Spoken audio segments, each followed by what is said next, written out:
कछुआ और भालू की कहानी। एक जंगल में एक भालू था। उसको बहुत ही बलवान होने का घमंड था। वह जंगल के जानवरों से बिना किसी वजह से लड़ाई करता था, उनको रुलाता था और मारता था। इससे वे सब इस भालू का हमसे पीछा कब छूटेगा करके इंतजार करते थे। उस जंगल में शेर, बाघ और हाथी जैसे बड़े बड़े जानवरों का ना होने पर भालू का कोई मुकाबला ही नहीं था। भालू ने एक दिन जंगल के सारे जानवरों को बुलाया और कहा, इस जंगल में मुझे हराने वाला कोई है क्या? है तो मुझसे मुकाबला करे, अगर नहीं है तो कल से मैं ही इस जंगल का राजा हूँ और तुम सबको मेरी हर बात को मानना पड़ेगा। डर से कोई भी जानवर आगे नहीं आया। उसी जंगल में एक कछुआ था। वह बहुत ही बुद्धिमान था। किसी भी तरह उस घमंडी का खेल खत्म करके उस जंगल का रक्षा करने की सोचा। वह तुरंत भालू के सामने आकर बोला, मैं एक पैर पे रस्सी बांधकर इस तालाब में कूदूंगा। अगर तुम में इतना ही बल है तो मुझे बाहर खींच सकोगे तो खींच लो। पानी में मुझे कोई हरा नहीं पाएगा। करके कछुए के बोलने पर भालू हंस हंस कर बोला, हाँ, क्या मैं तुम्हें बाहर नहीं खींच सकता क्या? जोर की एक कीच कीछा तो बस उछलकर तालाब से बाहर आ गिरोगे। ठीक है, फिर मैं पानी में बहुत गहराई तक चली जाऊंगा। तुमसे हो सकता है तो खींच लो मुझे, देखते हैं। बोलते हुए एक पैर पर रस्सी बांधकर झट से पानी में डूब गया और कछुआ तेजी से पानी के अंदर गया और एक बड़ी सी पत्थर को रस्सी से बांधकर बाजू में ही चुपचाप खड़ा रहा। भालू को ये सब पता नहीं था ना, इससे उसने रस्सी खींचना शुरू किया। इतना खींचने पर भी रस्सी थोड़ी सी भी बाहर नहीं आई। अब मुझसे नहीं होगा, बोलते हुए अपना सिर झुका लिया। वह कछुए ने फिर से रस्सी को अपने पैरों में बांध लिया। कुछ भी नहीं जानने की नाटक करते हुए ऊपर आकर बोला, अरे रे, तेरा बल इतना ही था क्या? इतने दिन तुम्हें हम सब ने भी सोचा था। यह देख के सारे जानवर उस पे हंसने लगे और भालू शर्म से सर झुकाकर जंगल छोड़ के चला गया। तब जंगल के सारे जानवर खुशी से उछल पड़े। होशियार बकरी की कहानी। एक गांव में गोपी नाम के व्यक्ति के पास बकरियों का झुंड था। वह रोज उन बकरियों को घास चराने के लिए पास के जंगल में ले जाता था। पूरे दिन जंगल में खुशी से घास चरते थे, फिर शाम तक घर वापस पहुंच जाते थे। उन बकरियों के झुंड में एक छोटी सी बकरी थी। उसकी उम्र कम होने पर भी होशियारी में बड़े बकरियों से कुछ कम नहीं थी। उसकी होशियारी से बाकी के बकरी चौंक जाते थे। इससे मालिक को वो पसंद थी और वो उसको बहुत ही लाड प्यार से ख्याल रखता था। एक दिन गोपी बकरियों के झुंड को जंगल के पहाड़ी की तरफ ले गया। घास चराने के लिए छोड़ के वह जाकर एक पेड़ के नीचे बैठ गया। फिर वह छोटी सी बकरी इधर उधर भागते हुए झुंड से दूर चली गई। थोड़ी देर बाद अपने झुंड से दूर आ गई करके जानने वाली बकरी वापस पीछे की तरफ मुड़ गई। ऐसे वापस जा रही थी तो उसे रास्ते में एक बाघ दिखा। उसे देखते ही पहले बकरी डर से कांपने लगी, फिर किसी भी तरह साहस जुटाकर बाघ के सामने खड़ी रही। बाघ उस पर कूदने के लिए तैयार था। तभी बकरी ने उसे रोकते हुए कहा, बाघ राजा, एक क्षण रुकिए, मैं आपको 3 सच बोलूंगी। अगर आप उन्हें सच मानते हो तो आपको मुझे छोड़ देना होगा। बकरी के बातें मजेदार लगने पर बाघ ने कहा, ठीक है, बोलो। फिर बकरी ने कहा, अगर आप बाकी के भाग से मुझे आज एक बकरी मिली, लेकिन मैंने उसे बिना मारे छोड़ दिया करके बोलने पर वे नहीं मानेंगे, सच है ना? सच ही है, करके बोलते हुए बाघ ने सिर हिलाया। फिर बकरी ने कहा, ऐसे ही मैं भी अपने बकरियों से मेरे भाग के हाथ लगने पर भी उसने मुझे बिना खाए छोड़ दिया करके बोलने पर वो भी नहीं मानेंगे, सच है ना? भाग ने कहा, हाँ सही है। फिर बकरी ने कहा, अब तीसरी बात, हम अपने लोगों को बताने के लिए मैं आपको कुछ नहीं करूँगी और आप भी मुझे कुछ नहीं करोगे, ये भी सच है ना? बकरी ने अपनी होशियारी से कहा। उतनी छोटी सी बकरी के ऐसे उसके सामने खड़े होकर साहस से बात करने पर बाघ को बकरी अच्छी लगी और बाघ ने कहा, सच में तुम बहुत ही होशियार हो, मैं तुम्हें छोड़ रहा हूँ, जाओ करके बाघ ने हंसते हुए बोला। इससे छोटी सी बकरी अपने प्राणों को बचाकर खुशी से उछलते हुए आकर अपने झुंड में मिल गई। इस कहानी की शिक्षा है कि अपनी होशियारी से कितनी भी बड़ी मुश्किल का सामना कर सकते हैं। बुद्धिमान विकास। एक गांव में अनुषा और विजय नाम के दोनों पति पत्नी थे। वे दोनों ने अच्छे से पढ़ा। उनके विकास और निकास नाम के दोनों बेटे थे। विकास 8 साल का था तो निकास 3 साल का था। उन दोनों में विकास बुद्धिमान था। वह अपनी माँ की हर बात को अच्छे से सुनकर उसका गहरा विचार करके सवाल पूछता हुआ अपने डाउट्स को क्लियर करता था। ऐसे विकास जितना बुद्धिमान था उतना ही शैतान भी था। अपने छोटे भाई निकास को हमेशा रुलाता था। एक दिन विकास स्कूल से वापस आकर बोला, माँ, मुझे पैसे दो ना, मैं कुछ खरीदूंगा। तब उसकी माँ ने विकास को 10 रुपए देकर कहा, ये लो 10 रुपए, छोटू और तू शॉप जाके कुछ खरीद लो। फिर दोनों भाई शॉप जाते हैं। आंटी, मेरे छोटे भाई के लिए एक चिक्की और मेरे लिए एक बिस्किट पैकेट दो। तब शॉप आंटी ने विकास के मांगी हुई सारी चीजें देकर हाथ में 4 रुपए दिए। अरे, और 4 रुपए बच गए, मैं इनसे और क्या खरीदूं?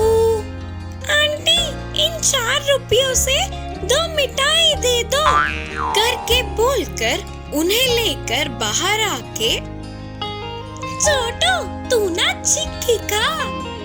ठीक है भैया, बोलकर निकास उस चिक्की को धीमे धीमे चाटते हुए थोड़ा थोड़ा चबाकर खा रहा था। ये सब उनकी माँ घर से देख रही थी। ऐसे निकास की चिक्की कितनी देर खाने पर भी खत्म ही नहीं होती।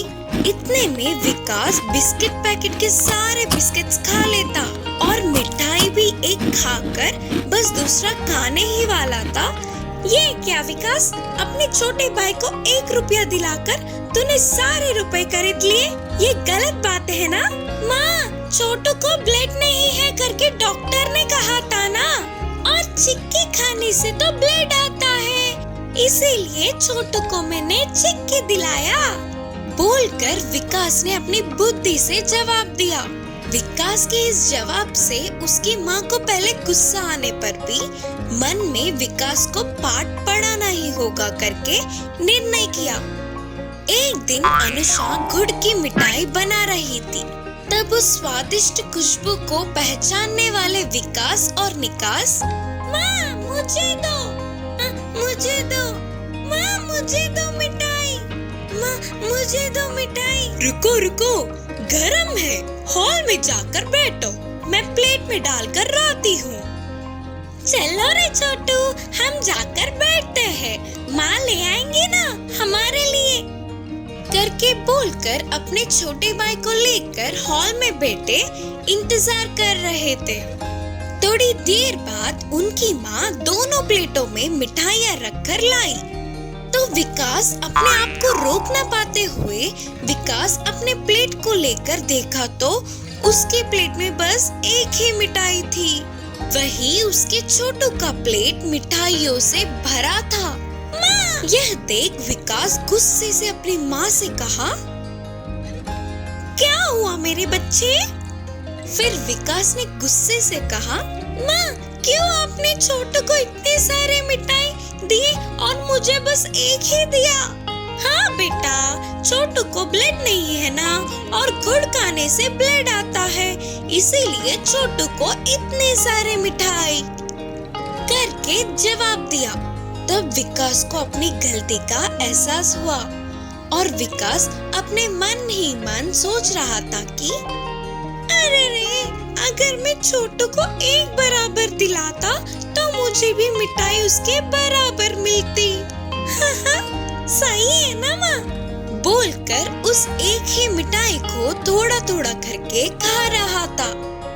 इस कहानी की सीख है कि हम अपने सामने वालों को एक बराबर समझेंगे तो हमें भी बराबर का हक मिलेगा।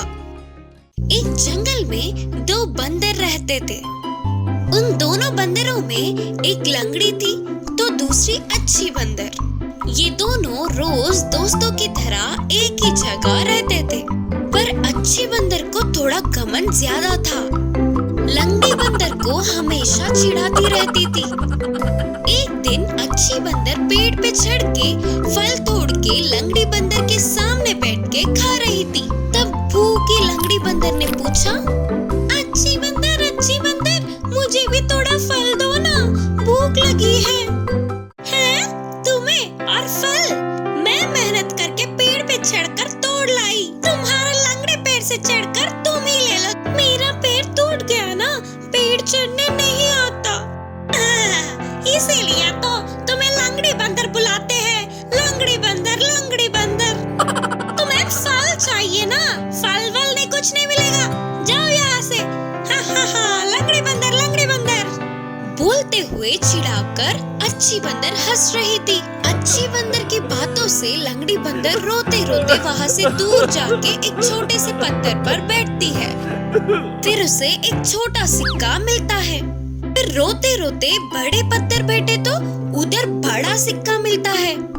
सिक्के मिलने की खुशी में लंगड़ी बंदर आगे 3 पलटी मारती है। ऐसे 3 बोरियों के अनाज प्रकट होते हैं। ऐसे ही पीछे से 7 पलटियां मारने पर 7 बोरी अनाज के प्रकट होते हैं। इन्हें देखकर खुशी से पागल होने वाले लंगड़ी बंदर ने कहा, अरे वाह, इतने सारे बोरियां आए, इनको बेचे तो बहुत सारे पैसे मिलेंगे। सोचते हुए उन सबको बाजू के एक गाड़ी में रखकर धीरे से लंगड़ाते हुए जंगल पार करके पास के दुकान में बेच देती है। ऐसे मिले पैसों से केले खरीदकर वापस अपनी जगह पहुंच जाती है। वह एक पत्थर पर बैठकर केले खा रही थी। ऐसे लंगड़ी बंदर को देखने वाले अच्छी बंदर को भी केले खाने का मन हुआ। तुरंत लंगड़ी बंदर के पास जाकर अच्छी बंदर ने पूछा, लंगड़ी बंदर, मुझे भी ये केले दो ना, प्लीज। हाँ, अब तक मैंने फल पूछा था, तूने दिया क्या? मैं नहीं दूंगी। नहीं दोगी क्या? ठीक है, फिर तुम्हें ये फल कैसे मिले? तुम अभी तक मुझे चिढ़ा रही थी ना। मैं रोते हुए छोटे पत्थर पर बैठी तो छोटा सिक्का, और बड़े पत्थर पर बैठी तो बड़ा सिक्का मिला। उसकी खुशी में आगे 3 पलटियां मारी तो बोरी अनाज मिले। उसके बाद पीछे से 7 पलटी मारी तो 7 बोरी के अनाज मिली। ने बेचकर केले खरीद लिया। ये सब सुनने वाली अच्छी बंदर भी ऐसे ही करके वो भी केले कमाना चाहती थी। तुरंत ही लंगड़ी बंदर ने जैसा कहा था, थोड़ा रोते हुए, हंसते हुए, फिर रोते हुए, नाटक करते हुए छोटे पत्थर पर बैठती है तो उधर छोटा बिच्छू उसे काट लेता है। बिच्छू के काटने पर भी बाकी के सिक्के तो आएंगे सोचकर फिर रोते हुए, हंसते हुए, फिर नाटक करते हुए बड़े पत्थर पर बैठती है तो अब बड़ी बिच्छू काट लेती है उसे। तो दर्द में रोते हुए आगे 3 पलटी मारती है। आगे के दांत टूट जाते हैं। उसी दर्द में पीछे से 7 पलटी मारती है तो उसकी पीठ की हड्डी टूट जाती है। अब खड़े भी ना हो पाते हुए रोते हुए बैठती है। अच्छी बंदर को उस स्थिति में देखकर लंगड़ी बंदर को बहुत तरस आती है। अरे रे, क्या हुआ? उतनी चोट कैसे खाई? ठीक है, छोड़ो, अब उतनी मेहनत मत करो, मैं तुम्हें केले दूंगी। जब तुमने